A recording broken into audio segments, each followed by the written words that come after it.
Hey everyone, today I wanted to talk a little bit about how you go ahead and check out a project for T2P and kind of the very first steps. So this is our dashboard page. So there's some really good links from here.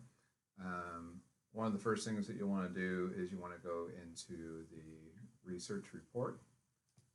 And when you check into here, you can identify which of the projects have already been assigned a researcher. As it turns out, actually quite a few of these have, but if we scroll down, you'll see a few projects here where there's some projects available for checkout.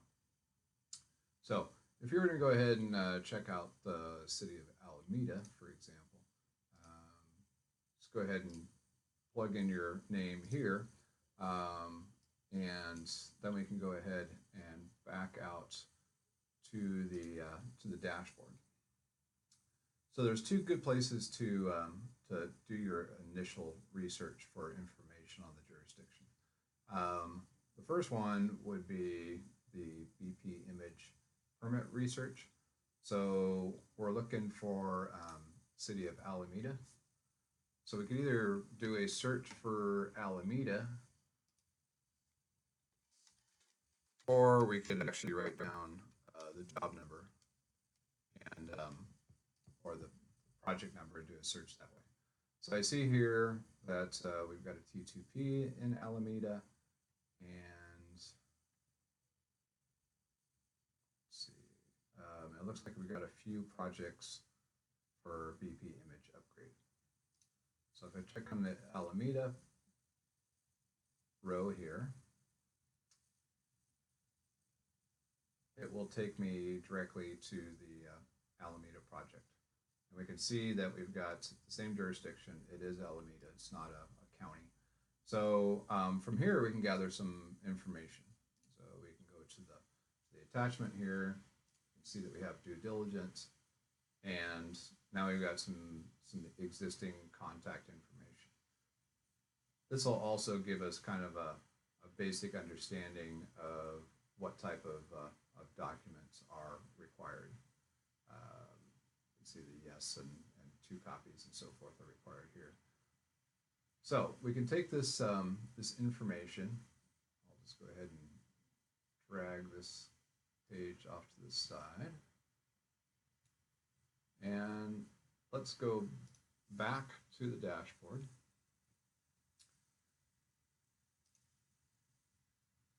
So the next step we want to do is we want to take the information we gathered from the city of Alameda, and we want to log it into our T2P jurisdictions. So I can do that directly here, or if I prefer to go to the web form, if I prefer to go to the sheet, I go ahead and click here.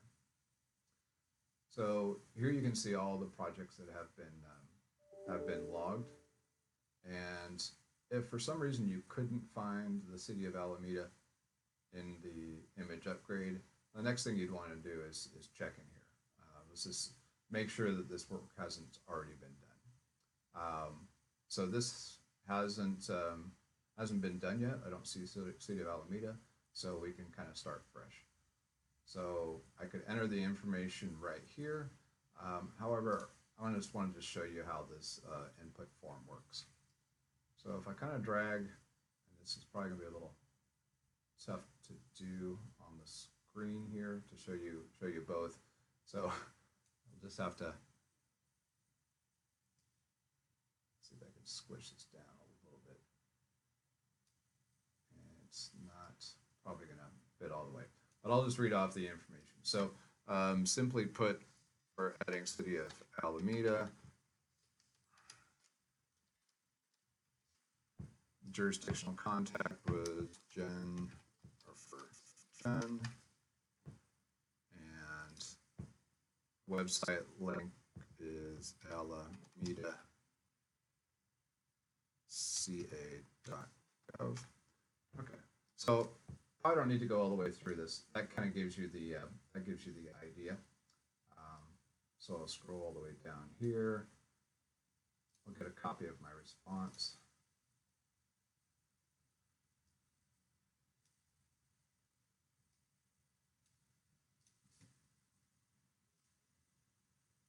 and hit submit. Looks like we have a couple of required fields.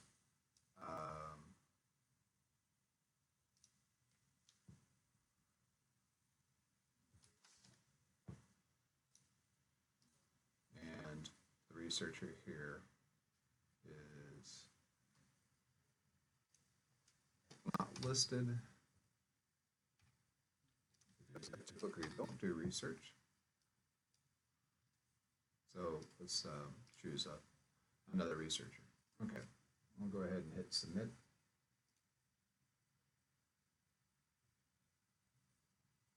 Oh, I got a few other required fields.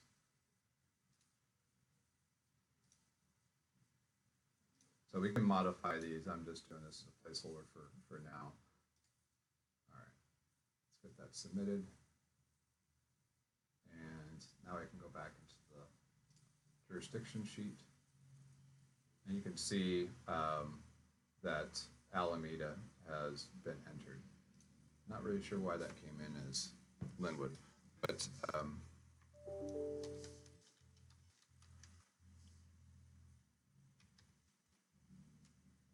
okay. So this is where you can go ahead and modify all the entries. So we can take Brandy's name off there until we know for a fact what the situation is. Let's go ahead and remove these. Typically, you want to go ahead and do a little bit of research before you submit all this information. But I'm just trying to give you an example of the process. So there's, some of this information is going to be helpful, but a lot of this is really regarding the image upgrade. So you'll probably get a little bit of an idea of what the submittal requirements are, but a lot of this information regarding color change and so forth is not going to be that helpful. So the most important thing here is that we get the contact information, and we've got the email here. So I'll just go ahead and enter that. So that's jchan at Alameda ca.gov. Okay. So what we want to do is we want to start out by sending an email to the city to ask about our particular project. So if we go back to, let's go ahead and save. We go back to our project file, and we're looking at the T2P research report.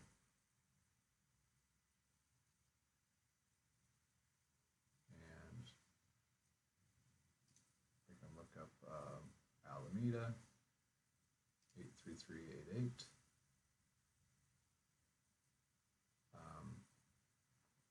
We have the instructions, which should actually be on the top line. Somehow they got moved to the bottom line. So we can take a look at our instructions,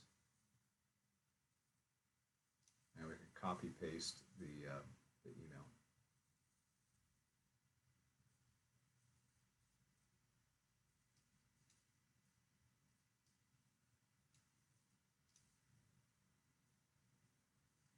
Okay. So once you sent one of these emails out, of course, you'll have an easier time recreating it. But I'll go ahead and copy that. And I'll go to my email.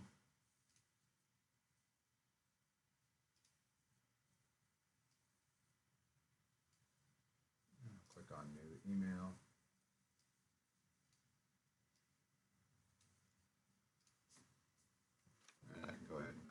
That in. So obviously we need to modify who it's to. Most of this is pretty straightforward to the city of Alameda regarding the specific address.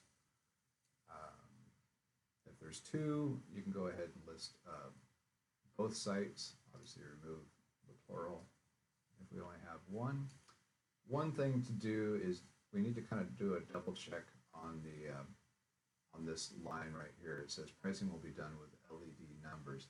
And that's probably going to apply to most of the projects, but you're going to have to do a quick little bit of research here to identify whether there is LED pricing or not. So if we go back to the Alameda project, 83388, we can start out by scrolling along. As it turns out, the sign scope of work says upgrade to LED. So existing is conventional. So this is actually correct. We may want to modify this slightly by saying that the price sign will be upgraded. So let's go ahead and say that right now. I would be adding pricing for the credit cards in addition to the credit debit price. Pricing will be done by upgrading the pricing to LED numbers. Go ahead and add in your name, enter the information for who it's going to, and send out the email. So that's the first step. Now let's just imagine that we didn't quite get so lucky with our sign scope of work, and we ended up with something like this. I've actually got some information on here, so we know that one's conventional, and we know it's like for like, but that's mainly on some of the older projects. So there are some projects in here where there's just not really much in the way of information other than it saying like for like.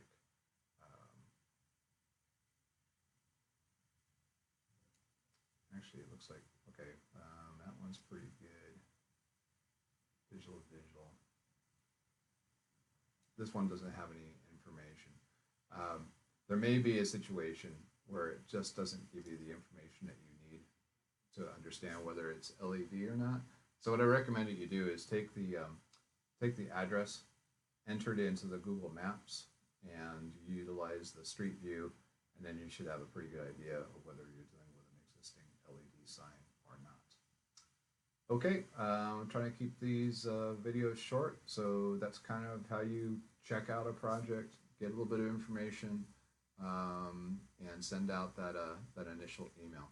After the initial email, hopefully you'll get a response. The best response, of course, is no permit required. However, if you do get a response that indicates that a permit is going to be required, then you'll need to follow up with that person to get all the details about what the permit process involves. Great. Thanks, everyone.